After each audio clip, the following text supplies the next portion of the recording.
Good evening, Bluebirds. Welcome to the Cardiff City phone-in. I think this time last week we were very excited about Wembley playoffs.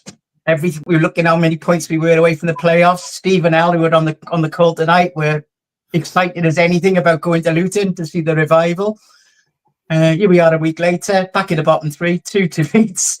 It's 2 steps forward and 2 steps backwards. But what we're going to try and do over the next 45, 50 minutes or so is discuss those games, anything else that hits our minds related to City and current events at the club. And if you're watching, please send in your questions, comments, anything at all. We're happy to take all comments, even abuse for myself for standing in for Steve Johnson once again, who's having a lovely time in Portugal and probably laughing his head off watching me do this. So without further ado, let's just introduce all the guests. So Steve Thomas in welcome back, Steve. Good to talk to you again. Evening, Nigel. Evening, everyone.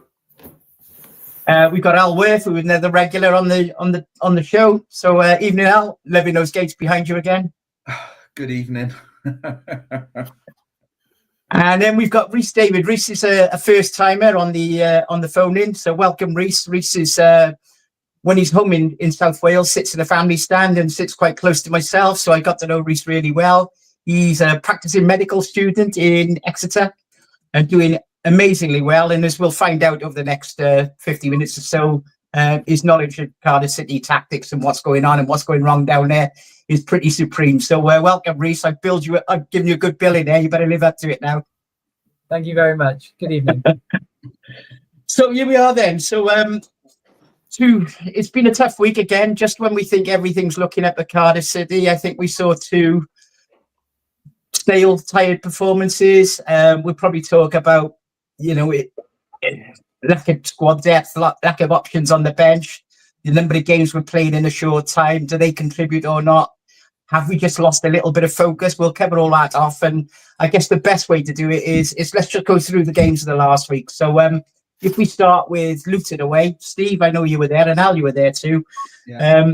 I only saw the first half of that game. I was actually at a gig and I was watching the first half on my mobile, and I thought it was pretty much a nothing game what I saw of it, other than Chambers was pretty lucky not to give away a penalty. But when you look at the stats afterwards, it sort of says 56% possession to Cardiff, more shots to Cardiff. But from everything I've read and heard, it never felt that way at all. It did feel like they were a bit bullied out of it, never really got going, looked a bit tired and stale. Is that how you saw it, Steve? Yes, it was spot on, Nigel, throughout. Despite the fact you were at a gig, I needed to bother going, so you may as well have been on the gig with you, because it was a very, very good analysis of it. I think, and I said before we went on air, that my biggest concern is that Luton did a number on us. They did sort of suss us out. They did realise a lot comes through Ruben Colwell. They were negating him. They were very physical. You can't complain about it. We can dish it out as well as take it. But I did think that they did a bit of a number on us, and I'm a bit concerned that we've not got any strength in depth there. All our chances seem to be sort of half chances. Yes, we did have a lot of possession, but again, it's the wrong decision in the final third. It's shooting when they should pass. It's getting opening to get a pass off and not doing it. It's just that final third's letting us down again. Also, a little bit concerned that when our first choice 11 aren't there. Not wishing to move on to Saturday's game, we really miss Chambers and we really miss Callum Robinson, because we've got nobody to come in. You mentioned as well the lack of substitutions on Saturday, apart from El Ghazi going off.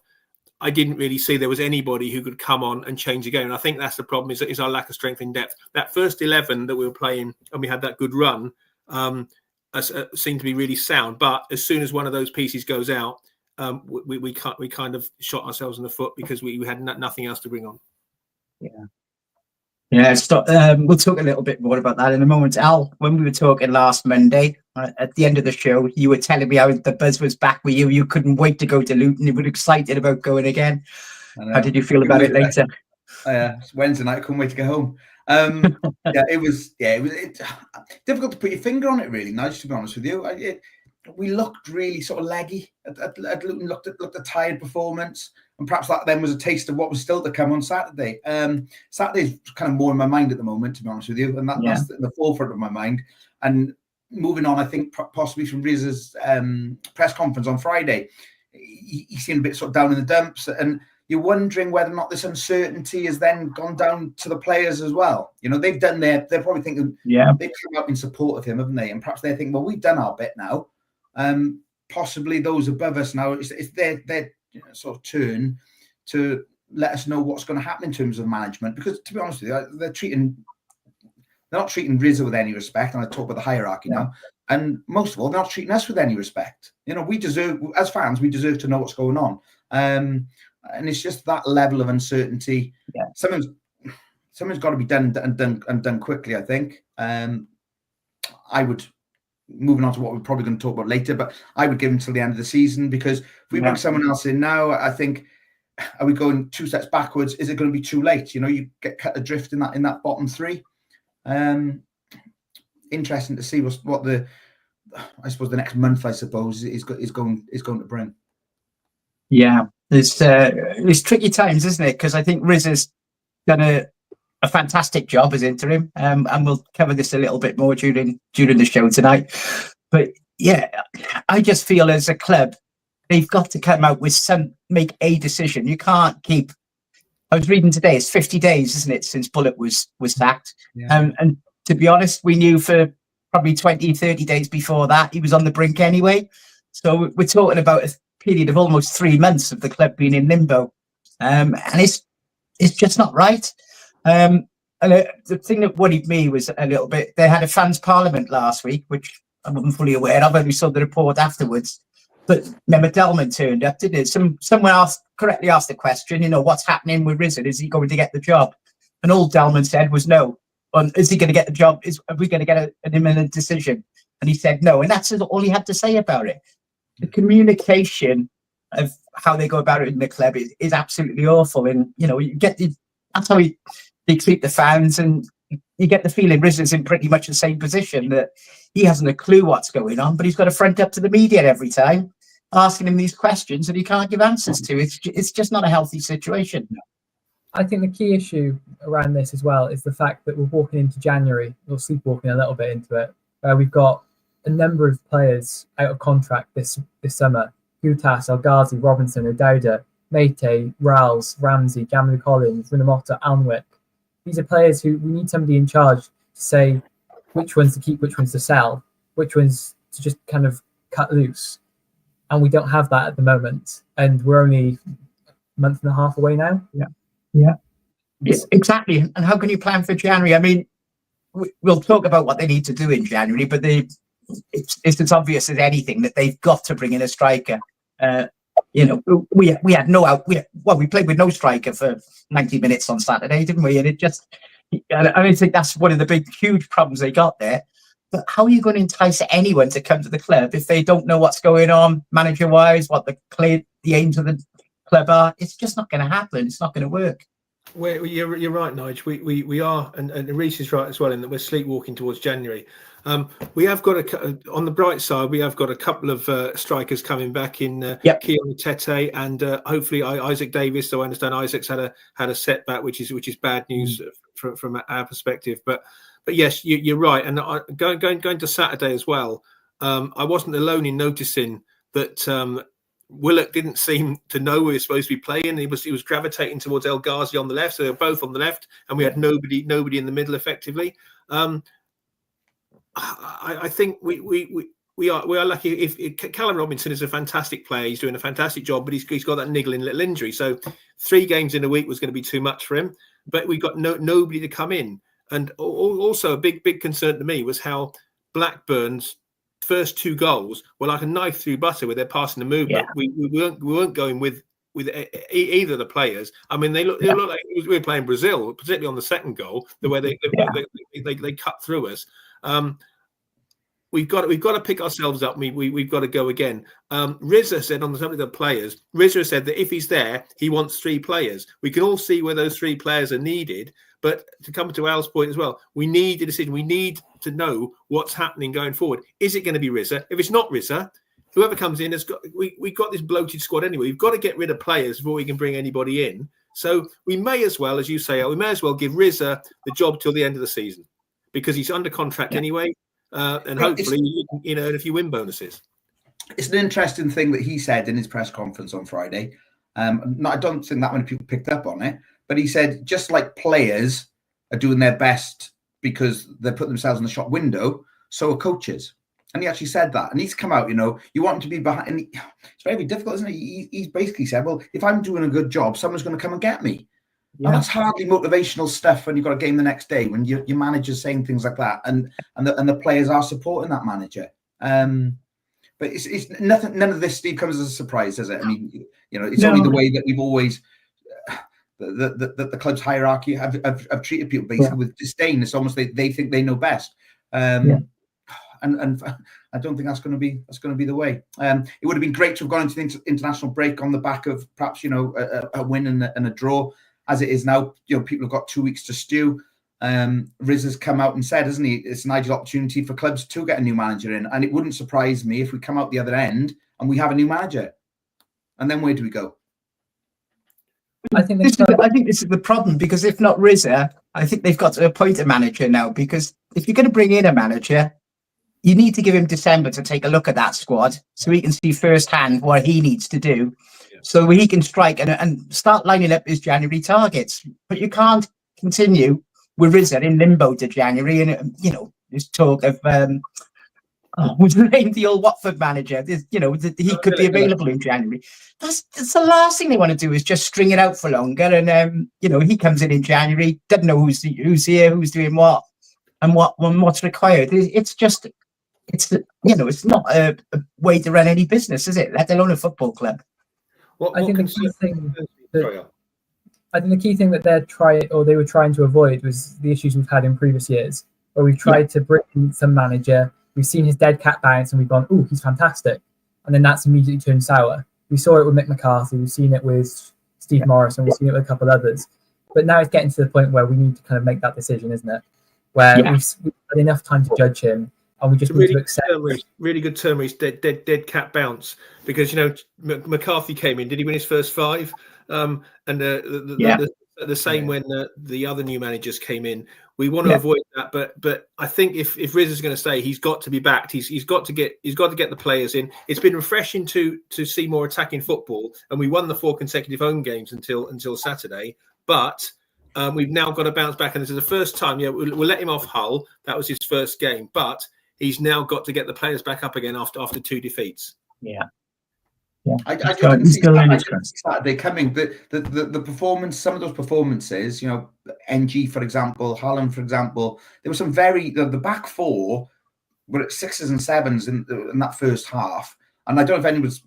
I didn't realise how many passes the Blackburn had for I think it was their second goal, wasn't it? The 42 passes. When I've watched it back, they've done that, but there's been not even any challenges on them. No, I mean they've just passed it around. We've just let them pass the ball around at will, and I think we were lucky at halftime to only conceded the goals we had. They had so many chances, and they probably just couldn't believe their luck. That we were as poor. Very disappointing. I think the thing. So how much do you put it down to just them being off key, and how much do you put it down to the players just being knackered? Because we have been flogging the same 11 or 12 players, haven't we, every game on this Rizza run? And it's just felt like a couple of them have hit the brick wall in the last week or so. We mentioned, didn't we, before we came on here, that this Wednesday to Saturday is a new thing, isn't it? You lose a day's recovery, and you'd mentioned, I think, Steve or Nige, Luton came off the back of it and lost 5-1, didn't they?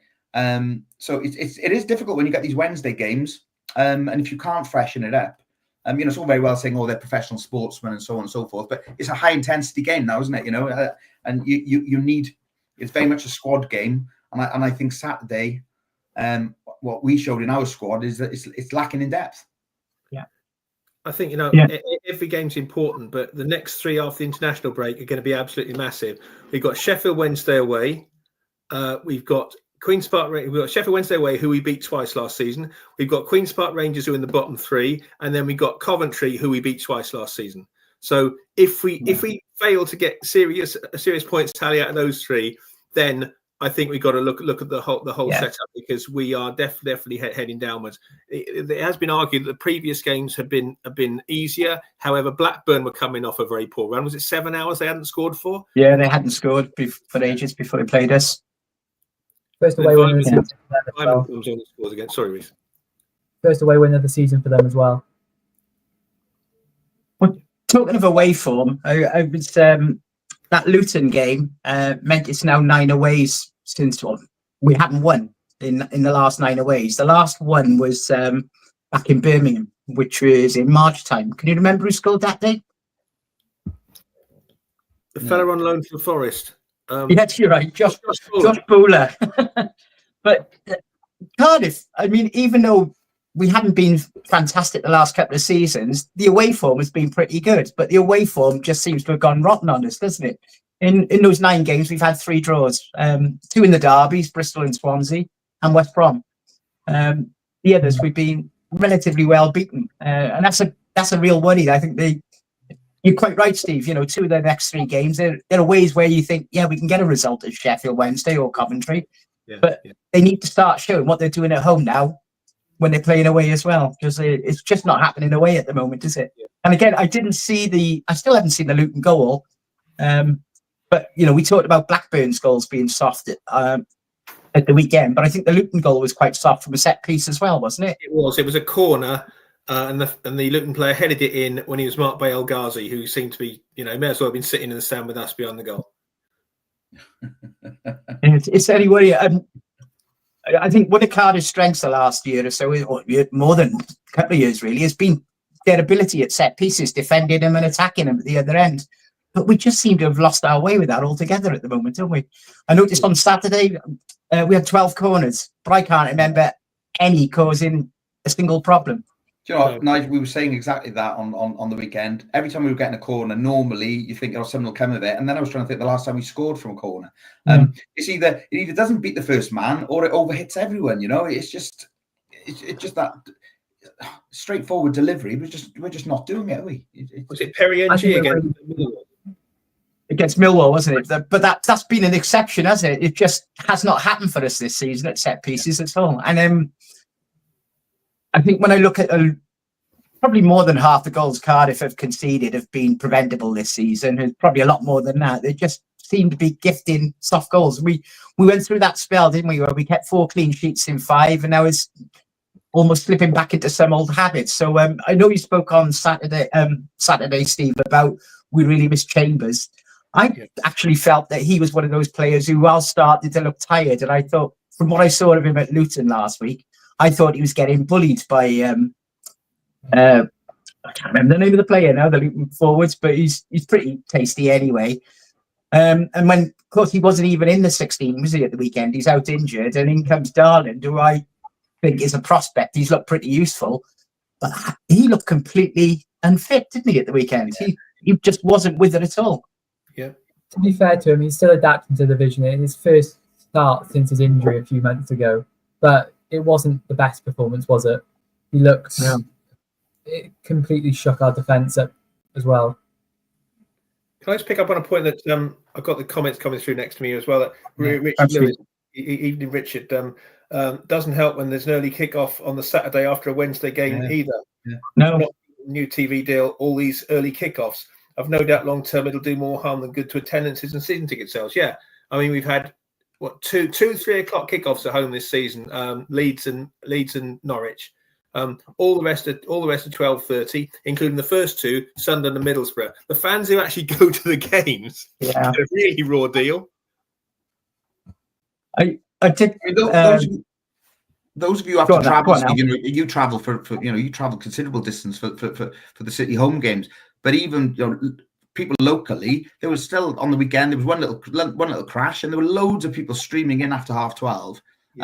It's difficult for anyone to get there, and you've done that a couple of times. The weather's going to get worse and so on, and people are just going to pack it in, aren't they? They're just going to, and Richard said right there about season ticket sales and so on.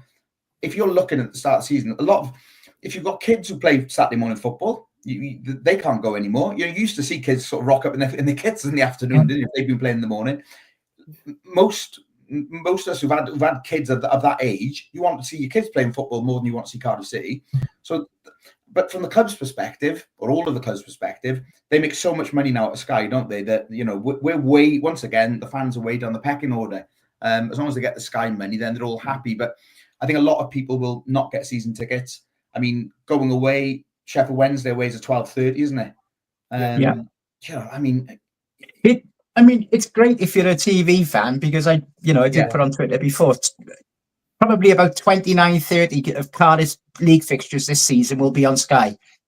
Yeah. That's no incentive for people to go and find 30 quid to go down to the stadium to watch a game at 12:30, is it? And if you look at the crowds this season, they're roughly about 10% down at Cardiff. They were 21,000 average last season, with just about 19 at the moment. Saturday was 17,800, I think it was. So, and they counted all the season tickets, don't they? Anyway, so the actual walkout is a lot a lot lower. It's just not happening, is it?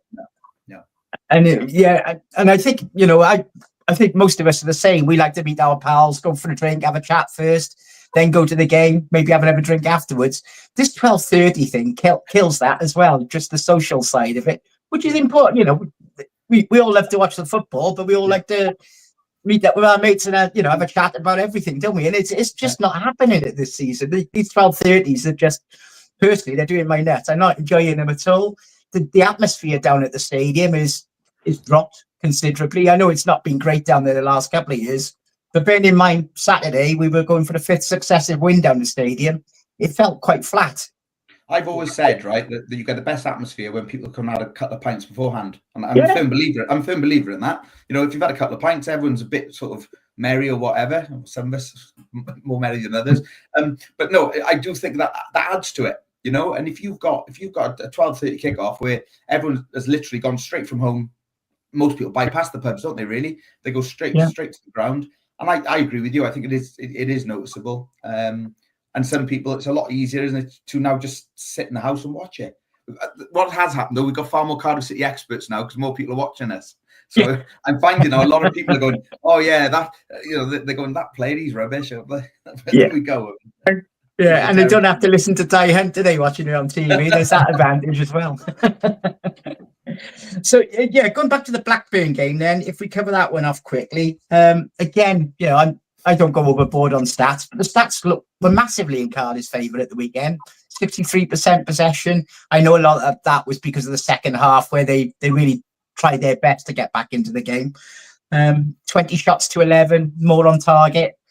But you never felt that, did you? We were always chasing that game. It was a bright opening, but, we went behind relatively early and just never looked like getting back into it, despite our best endeavours. Yeah, it was well summed up, Nigel. I think before I came on here tonight, I spoke to one of my friends who saw the last half hour on the telly on Saturday, and he said we looked quite good in the last half hour, but he didn't know what had happened in the first hour, of course, because in the last half hour we were trying to get back in the game. We got the penalty, and then I think Jack Anak might be a bit disappointed with the third goal. But again, they broke on us. They broke on us in numbers, and again, I think it all comes down to the fact that both Luton and Blackburn, I think they both did a number on us. They worked out how to play against us. They know that we're pushing the fullbacks forward, so there's gonna be gaps if they can get the ball behind us. And we're very static. Having the 5 means that we miss out on a player in midfield. So we're also failing there. I think big test now for Rizza. And I'd like to sit back on the fence. I've been previously saying let's give him the job, but let's see how he gets on the next few games now. But then again, I'm contradicting myself. How long do we do this for? How long do we give him? Oh, we'll give him 3 more games. We'll give him 3 more games. We've got to make a decision. I think the big thing where we kind of fell apart against Blackburn was their press. Blackburn worked us out completely. They managed to work out exactly where to stand, and they picked up 3 or 4 chances off that. They managed to dispossess Alnwick early doors. They managed to dispossess Darland a couple of times. And because of that, we weren't able to play out. I looked back at the stats for Cardiff, and from we give away some of the highest number of possessions in our own third of anybody else in the division. We also are fantastic at pressing ourselves with this recent change by Rizza. We've won the most balls in the final third of any other team. But it's giving it away in our third. That's a huge problem, and it's costing us clearly. Yeah, I can remember that moment in the first half where I think it was Alnwick, wasn't it? Quite early on. We were very lucky not to get punished there. And I thought that,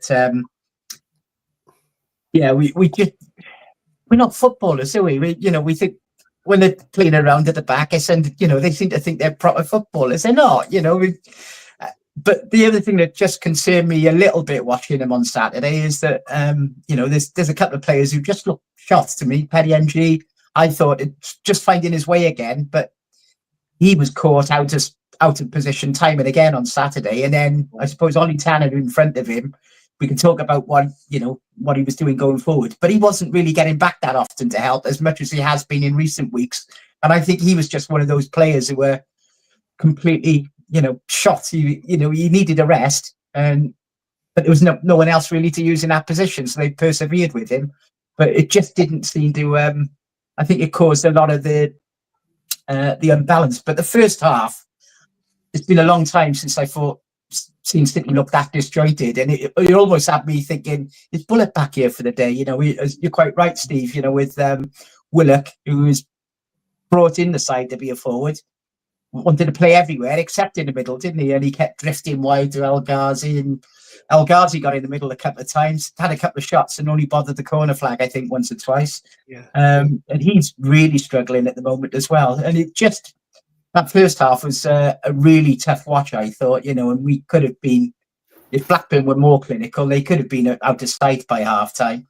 We were lucky to still be in it, to have the second half to come back at, I thought. Agreed, Nigel. Also, I think Richard Lewis made a point about we should have signed Andreas Weimann. Why are we not looking at players like that? I mean, it was his second goal he scored against us on Saturday, the second one he got, I think.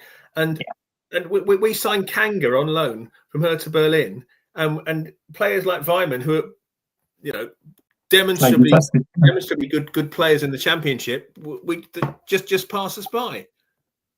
Andy Weimann has scored more goals against Cardiff than he has against any other side. I know. It must be for the Wurzels as well. It's an interesting point here. I know we're repeating a little bit, but Jeff Dela Cruz has said that he's got the dressing room now, and a new manager could lose the dressing room. Appointing a new manager could guarantee us relegation. That's an interesting point. Going back to what I said earlier, the players have all come out in favour of him, and you'd think that the players would know something, but the club are just saying nothing at all. I prefer the club to come out and just be honest and say, we're not going to appoint anyone for now, and this is the reason why. But they're just saying nothing at all.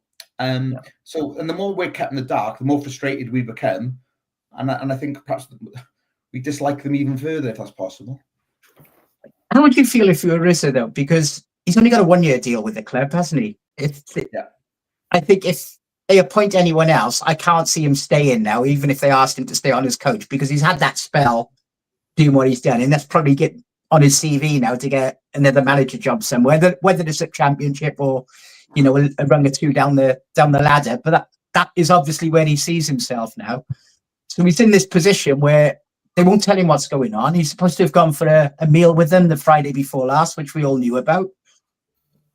What went on in that meeting? I know it was an informal one, but surely they must have given some indication of where their minds were. But it seems that he's absolutely clueless. He said in his interview after the Norwich game that he'd had the meeting with them the previous day, and the talks have been constructive. But again, it comes back down to the point that we've got to make a decision. We've got to make a decision now. Is it going to be Rizza in January, or is it going to be somebody new? Yeah. We cannot just keep sitting on the fence. I was amazed. I hadn't heard until you said tonight about Mehmet Dalman being asked and just saying everybody says no. Where are we? It's just literally a game by game basis. It's just not a satisfactory position. And I suppose, this time last week when we were winning games, you sort of overlook that, this is just running on and on. Now we've hit a little bit of a brick wall again. It's just come screaming back into the headlights, hasn't it? That it's something that needs to be fixed or addressed. You can't carry on the way we are. Yeah. Another big issue that we've got is we've got one of the oldest squads in the division now. Our squad has got an average age of 27.8, which is as old as it was back when we initially got relegated from the Premier League. So now all the kind of time where we were building towards something, that's gone away. This was supposed to be the year we set the light and we pushed for playoffs. And Tan has backed this a little bit, but it's kind of fallen away now. We're back at step one again, back near the relegation zone, need to start again. Well, in fairness to Rizza, the playing the 11 he's using, he's brought the age right down there, hasn't he? Because I think, was it 2 or 3 games into the season, I think we only have one player under 30 on the pitch, if I remember rightly. But he's now got Tanner, Colwell starting regular, Turnbull's in the middle, and some of the older guys, they are now sort of pushed to one side a bit, I guess, or injured. So I think he's done a little bit there to bring the average age of the playing side down. But yeah, it is a real problem with the squad. And obviously, as we know, the youngsters, for whatever reason, and Reindorf is a name that seems to be on a lot of people's minds, just don't seem to be in consideration at the moment. I think it does come down again to how well Blackburn played against us on Saturday as well. Because there's one point when we've all been very impressed about the midfield three of Colwell, Robertson, and Turnbull. Yeah. One point, Turnbull attacking the Canton stand in the second half was bringing the ball out. You saw him look up, look around, and you could see in front of him there was nobody free. Everybody was locked up by the Blackburn defenders. At the end, he passed it sideways and just threw his arms up because there was nobody for him. He's trying to look forward, and there's nobody moving, nobody doing anything, nobody coming short, nobody going long, nobody trying to run off into a channel. There was nobody doing anything for him. It was very, very much like going back to Bullet. And as you said, Nigel, did they bring Bullet back for the day? I don't think so, but there's a lot in what you say. In that we're going back to that. Rizza needs a certainty. If we're going to go Rizza, let's go with it. Yeah. Would you just going back to Saturday briefly? I thought I was quite pleased with the second half response, and then obviously we had that lifeline with the penalty. I couldn't believe, and I was reading today, it was the first penalty we've had for 55 matches. That's crazy, isn't it? What a shocker of a penalty it was, but lucky enough he had a second bite at it and scored. But I thought they were giving it everything they had. So you could tell a couple of them were running on fumes. But were you surprised that there were no substitutions made? Because obviously we had El Ghazi come off half time, and we'll come back to El Ghazi in a minute because I think he is a player we need to talk about a little bit. But he came off for Meite, and then I know we didn't have much on the bench, but surely when you're 1-0 down going into the last 15 of the game, your team seemed to run out of ideas. You did have Ashford there. You did have Kanga there. I know they don't, we know their limitations, but would you not have thought, we need to get another forward on, or we need to change something to try and offer something different? Because we were going nowhere, were we? Even though there was lots of pressure, it wasn't really converted into efforts on goal or anything that was looking like a threat. No, 100% agreed, Nigel. Looking at it, you didn't think there was anybody that changed the game there. We had to do something. We had to do something because Blackburn had us locked up. At least if we brought a different player on, we could have seen hopefully that there may have been some opportunities. Kean Ashford has made a difference when he's come on before. Yeah, he might have been a player to bring on. Or are we going to go? If we're going to go lump it forward, let's get Kanga on. We've got nobody else until the players come back from being injured, or we get somebody new in January. It's a difficult position to be in. Yes, to answer your question, yes, most definitely. I thought that there should have been further change. I hadn't realised until you said that it was only El Ghazi that we took off. Yeah, and that was injury. Most championship teams in just a normal game will use 3 subs these days, won't they? Just to only use 1, and that was effectively forced by injury, has really surprised me. Yeah, especially coming off the back, Nigel, like we said, coming off the back of games a few days earlier, I think it's down to great confidence in the squad, really. Because if you turned to us and said, well, do you want to add Kanga on? I think if you added him as well, and you just started playing with 12 men, I don't think it would have made much difference either. No, Kanga's a real worry, isn't he? He's just I can't see him being here once we get past January. I'm assuming it's a loan we can cut short, but if he can't get off on the pitch when we've got no striker, there's no future for him at Cardiff, is there? You have to say that. Kanga just looks like some sort of dodgy agent's dealing, doesn't he? It's just like someone's picked up a couple of quid for him coming here, because it just doesn't seem to make any sense to me at all. Yeah. I've heard it said that, he's supposed to be a really nice guy, and he's very well liked within the changing room from what I hear, but even he sort of realises he's not really fitting, and he's probably not able to offer what City are looking for at the moment, but not his fault he's here, is it? Someone made that decision, but when you looked at his record, I thought it didn't look a strong signing when they brought him in. It was a real surprise.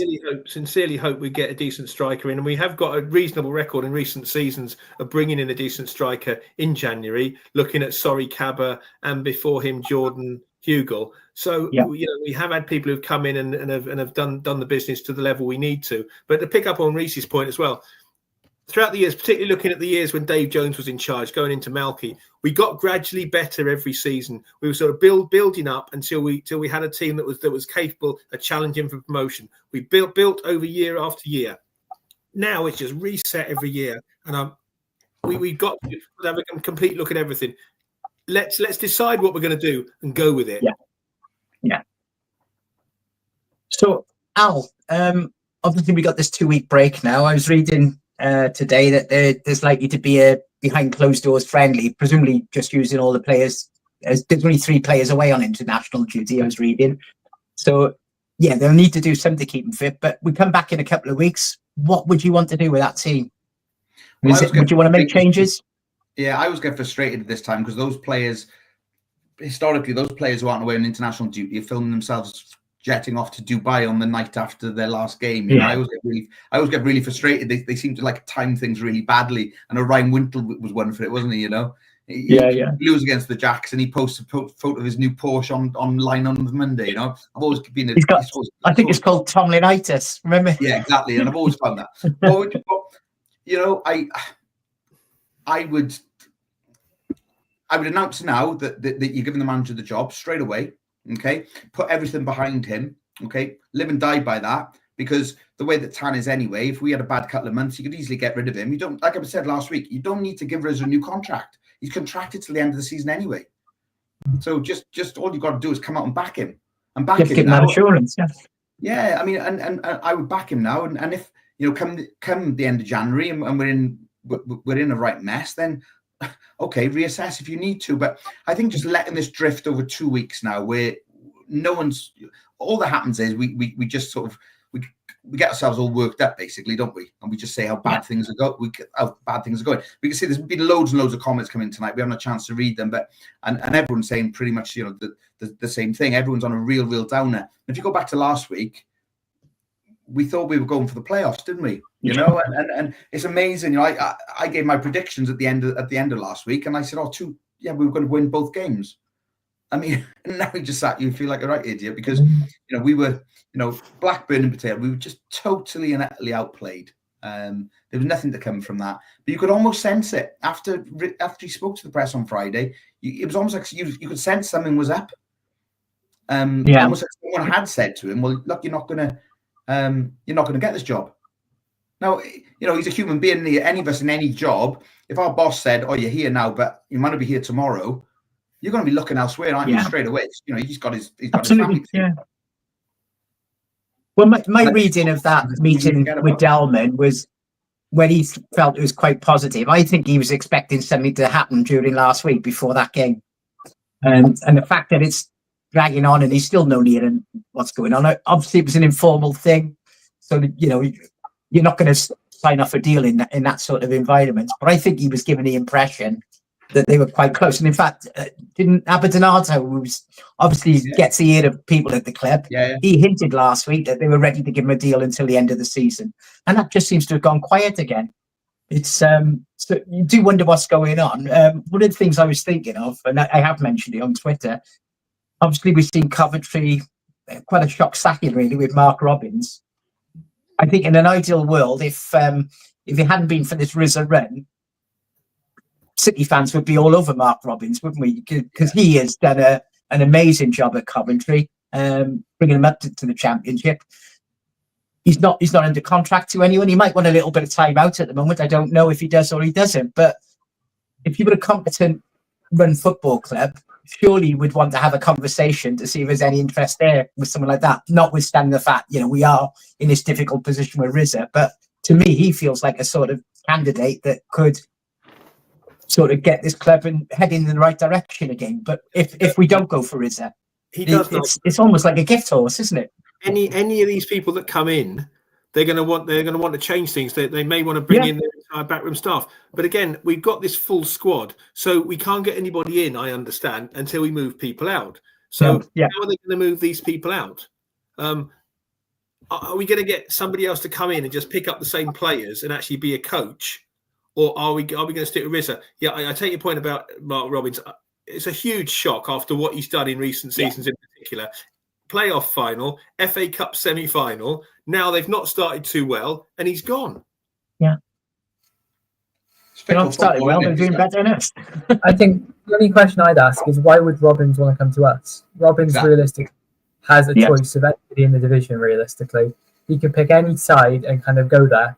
And realistically, he should be aiming towards a top 6 side and automatic promotion. Why would he pick a side who are struggling and who have been struggling for the past 4 or 5 years, bouncing around the bottom of the table with no clear goal, no clear plan, no clear future, with a really old squad? If it was a project, I could understand that, but the project isn't there for him to build yet. I think that's going to be the problem with Cardiff trying to attract any manager at the moment, because they look at what's going on down here. Off the pitch, it's a circus, isn't it? It's an absolute circus. And why would any manager want to come here knowing how quickly we turn them over? The lack of support you feel that they get from the board because there's no connectivity, and I don't think we're a good proposition at all. And then obviously candidates that we felt might have been good options, like Schumacher, they put in a press, or they felt they were all underwhelming. But who is there for us? We're back to Rizza, aren't we? We're back to Rizza. It's Rizza, isn't it? It's got to be Rizza. So it's got to be. Let's get the certainty. Let's get him to look and see who he can ship out in time for January, and then see who he can get in. If he wants 3 players, he needs to start working on it now. Did you see at Coventry? Looks like they're going to appoint Frank Lampard. Which how many chances is he going to get? I can't believe they bin Robbins for Lampard, who just fails everywhere he goes, really. To me, it feels like we need a bit of a Russell Slade, somebody who's not necessarily a fantastic manager, but somebody who will put the club first and will spend time in that back room just trying to make sure that everything's aligned correctly, get the right players in, make the right dealings. That's a good point, Reece. I don't know if any of you saw that podcast with Sean Morrison on, and he was saying about how Russell Slade did a fantastic job, and he's very, very underrated, not rated as highly as he should have been by the fans, because if he didn't come in and do what he did after we've been relegated, we would never have got Warnock years. We'd never got back to get back to the Premier League again. Obviously, there are a few things to come out of the Warnock years that may be appropriate to discuss on another occasion, but we would never. He needed to clear all the players out after that hugely bloated squad we came down with Ole Gunnar Solskjaer with. From memory, he halved the wage bill and made us finish at 7th or 8th, just outside playoffs. Yeah, it's a fantastic record. I know it's great, but still, it's something like that where we need somebody to just work on us for a little while, and hand us over to somebody who's able to take us up to the next step. I think that's what I like about Rizza. I think he's very honest, isn't he? Win or lose. He's very honest in his opinions. Bullet used to make, we'd lose 1-0 at home or whatever, and he'd make out how unlucky we were, and it was a thriller. And we barely put a shot on target in the game. It's so I think he's very honest, and he's likable. Yeah, he's a likable guy, and you want him to do well. I think if he is given a job, he needs some support as well, because we saw this with Steve Morrison, didn't we? And we saw it. You put him in there. Morrison was arrogant, we know that, but without someone to give them advice and help them when they're pretty much novices into the role, they soon get found out in a short period of time. And that would be my worry with Rizza, that he's being, it's not exactly turbocharged into this position, but he'll have very limited experience. You've got a board who are, less said about them, the better, really. But you don't always get you're not going to get their help, advice, or time in the way that you would at any other club in this championship. It's really not a good setup at Cardiff, and that would be the one thing that worries me about Rizza. That if he gets the job, then he's going to lack the support that he'll need come January and come the rest of the season. Yeah, a couple of things to say about that, Nigel. I think, first of all, I said last week I thought he was eloquent and articulate. That he did come out after the game on Saturday and said that the first half performance in particular was unacceptable. Cannot start the season like that. And also, wasn't he getting advice off the senior pros in Ramsey and Rawls as well? Particularly after the Plymouth game, he said he got Ramsey to have a look at a few things. He came down and said that. So put the support in for him. But I think comes down to the conclusion. I think looking at the comments as well, we need to make a decision, and we need to make a decision now. Yeah. And there's nobody. Who are we going to get in this better? To pick up on Reese's point, who's going to want to come to Cardiff now? Rizza's already there. He's already got a contract. Let's get the uncertainty out of the way. If Mehmet and Kenshi are watching this, please. Throw some in. So, Reese, obviously by the time we get to the next game, hopefully we'll have Chambers back, we'll have Robinson ready, possibly a Tete for the bench, I don't know. Would you want to make any changes in our starting lineup from what you've seen the last couple of games, or would you just? I think we'd have to, wouldn't you? After two big losses like that, Robinson's the key one. If Robinson's fit, he has to be in the side, because without him, we've got no function in number 9. I know number 9's a difficult position, and we've always struggled for them the past 15 years, bar Kiefer Moore and maybe Cabba. But Wilcox is not a false 9. Miete does best because he's physical, but even him, he's not going to get us goals. The only player I could kind of throw up there, the physicality side of things might work, but he is underperforming scoring-wise, is El Ghazi. I'd be tempted to give a go up there, because he does have experience scoring goals, previously scoring 10 in 28 in the Premier League. Yeah. Well, let's go there with El Ghazi. For me, I think he's been the biggest disappointment of the season so far. Obviously, it was going to take him time to get fit, but he's now been playing regular for us since the end of August. He's had that one tap in the other week, but he's had a few good chances that he's fluffed as well. But he just does not seem to be getting going at all, is he? You know, at this level, he should be dynamite. It just doesn't seem to be happening. And I'm starting to question whether he deserves his place in the starting lineup. But then who would you play instead? The problem then, Nigel, is who would you play instead? I mean, when we're doing well, I think we've got a strong bench when we're doing okay. But then the problem is that when we're doing badly, I think there's no one to come on. You know, it's a really, really difficult position. I mean, the one option for me, I would say, is whether you push O'Dowda up and Bagan at left back, because I think Bagan was unlucky to be dropped a few games ago for O'Dowda. Having said that, O'Dowda's been absolutely flying, arguably our best player the last few games, hasn't he? Yeah. So, is it that, or is it you give Willock a try there? But then on the other side, I think Ollie Tanner's been struggling to get a bit again. He got going the other week, and in the last couple of games, he's maybe one of those players who's just overtired at the moment. He's never played so much football, really, at this level as he has the last few weeks. And has that gone to him? But he's just not, either side, it's not quite happening at the moment with those two, is it? Yeah. Jeff De La Cruz made exactly the same point as you have, Nigel, with suggesting Bagan left back and O'Dowda left wing. That would then move El Ghazi out. He's also pointed out, thank you, Jeff, that it's Ritza, not Rizza. So profuse apologies on that. Ritza. I'm going to call him over. Perry NG is Perry Ung, isn't he, apparently? Did you see that? He had the interview with Singapore TV, and he said, my name's Perry Ung, but everyone calls me Perry NG. We had that conversation. Are there any other comments there, Steve, that worth mentioning?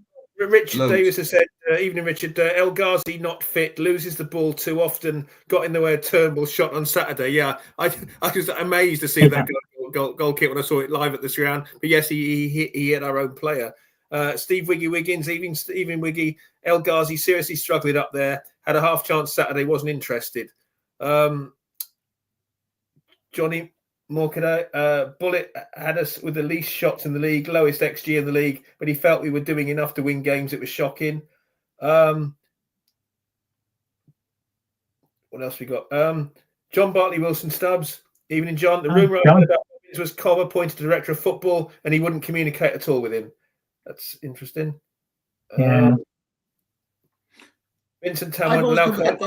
I've long had this theory, okay, that and I know I'm look at some of the players, but I often think that if they're not involved on international duty, they're on the beach, and they're just minds. And the amount of times last year we pointed it out, just before the international break, we were just feet off the gas. Oh, it's okay. I'm going away on holidays tomorrow.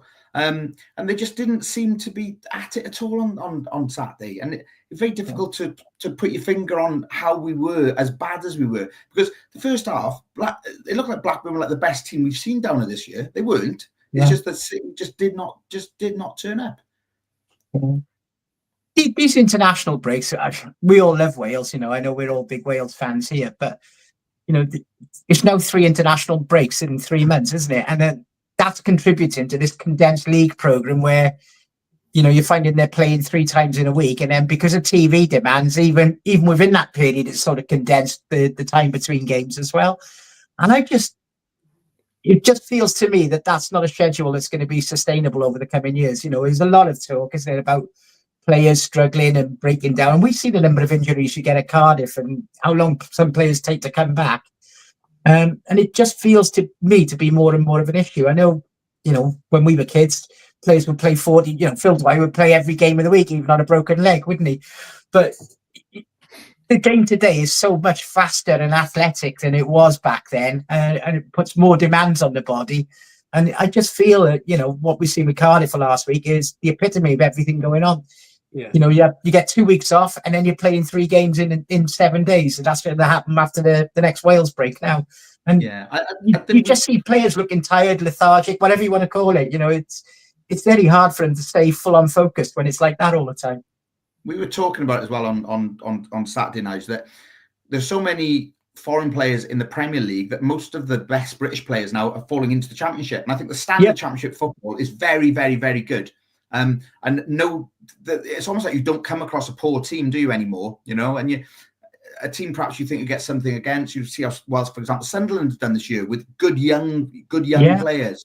And I'm noticing you think, we'd said last week, or I thought last week, we'll turn Blackburn over. They'll be fine, don't worry. And then you see them, the way the speed, their movement on the weekend, it wasn't just as bad as we were. Some of the stuff they were coming up with, I was thinking, well, it wasn't like, I hate going back in the day, it's terrible, isn't it? But I just think we're seeing a better standard of opposition, aren't we? And it's ever more difficult to keep up with the standard of that opposition. And you've got to throw money at it. And if you haven't got the money, you're not going to compete. I don't think. I think the league is a very strong one, and as a result, it's more easy to get relegated now. You're not too big. Look at Birmingham City. You're not too big a club to go down anymore, are you? No. And teams are very well organised as well and disciplined. And we see that's why you see some teams who probably haven't got the best squads in the world, but they perform very well in the Championship because they're more together. And that was one of the things I thought with Cardiff on Saturday. We did look a bit like a little bit back to being a collection of individuals. The link-up play wasn't strong enough. That first half, they were so disjointed. It was unbelievable. It'd been almost like 11 strangers out there at times. Yeah. And I don't see that happen so much with other clubs. It's been a bit worrying. That happened quite a bit with Bullet as well, didn't it? So, hopefully it's just a blip. And we got these 3 games coming up that they can refocus and get going again. But you're right. If we come back with a bad result or 2, we're in serious trouble again, aren't we? At the moment, though, ironically, next game, Sheffield Wednesday, we're up in 14th, I think. We don't win there, and we actually climb above them in the table. So it's very tight and congested. 1 or 2 wins, you're flying. 1 or 2 defeats, you're in trouble, and that's what we've seen, haven't we, the last couple of weeks? Plymouth getting that draw at Derby on Saturday put them above us. And I was going to say that, just thinking while you're talking there, Nigel, the two home games that I was confident about as winning, Plymouth and then Portsmouth, we took the game to them at the start. We scored 2 early goals, 2-0 up in 12 minutes against Portsmouth. We were 2-0 up before the sending off against Plymouth. So, we played like the home team, which we don't, home team was going to start attacking. But again, against Blackburn on Saturday, we didn't do that. Why did we not do that? I don't really understand. Yeah, it's a conundrum, isn't it? That's why we support Cardiff City. If you want to see consistency week in, week out, then support someone else. Cardiff, they are going to be this roller coaster ride. They always have been, haven't they? But I do feel that more than ever this season, that because of the limitations with the squad and where we are, and maybe the way we're trying to play football now, more attacking football, we might see a spell of 2 or 3 wins. We're going to feel great, and that's going to be followed by another slump. I think it is just naturally how it's going to be. But that's also the Championship for you, isn't it? That's why it's such a great division. Anyone can beat anyone, and they do. Here we all there. The Oh, only nice. difference this week is Reece substituted on for Steve Wiggy Wiggins. The last week we were all on here. We were on cloud 9 last week. It was so positive. It was great. I know, nothing to complain about at all, was there? But this week, what a contrast. It's you, Reece. You're the factor. Yeah, it's clearly me. No, the thing is, Cardiff, pretty much the past 5, 6, 7 years, we've literally from disaster to disaster. It's amazing to see how many different forms of disaster we can find and get ourselves involved in. Yeah. It's like a bad soap opera. It is. Cardiff City are a soap opera. It's probably the better soap opera than Corrie and EastEnders. More ups and downs, more dramas, more fights in the pubs. It's all there. So anyway, we've got a couple of minutes to go.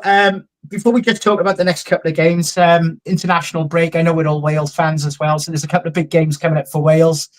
One in Turkey on Saturday afternoon. I think it's a 5 o'clock kickoff Saturday, and then Iceland down here, where win those 2 games, we win the Euro Nations group and get promoted. But really, it all hinges on winning in Turkey, isn't it? If we do anything other than win in Turkey, we can't possibly win that group, I would say, because Turkey will see it out, won't they? But is that possible? It's just one of those places where we never seem to do well. I think we do well to get a draw in Turkey. Hopefully beat Iceland, but head over heart now. I think a draw is a good result in Turkey. Yeah. Oh, without a shadow of a doubt. I mean, special word for Harry Wilson, what he's doing at Fulham at the moment. Can't get in the first team. He just comes on and scores goals. It's pretty incredible, isn't it?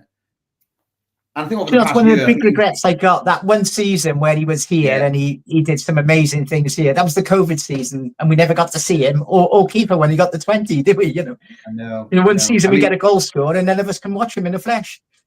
I think Harry Wilson's probably been Wales' best player over the past 12 months. I think he's been absolutely fantastic. First, he was props in Gareth Bale's shadow for to get into the team. Now he'd be the first name on the team sheet for me. He's been absolutely fantastic. Yeah, big worry in midfield. And Ampadu still out injured, isn't he? And Jordan James, he still hasn't started a game in France, has he? And that really surprised me because he looked like he was on the way to great things. But they'll be asking him to step in for 2 matches again for Wales. That's quite an ask for when you're not even playing first team football. It's the squad depth for Wales is always going to be an issue. I had a look at the number of professional footballers different countries have. Wales only have about 150. Yeah. Realistically, to get to the semi-final of the Euros with a squad with 150 professional players, of which 25 are under the age of 19 on our youth contract, is insane. But midfield is going to be the issue. I'm shocked that Joe Morrell hasn't got himself another club. Yeah, he's still a free agent, isn't he?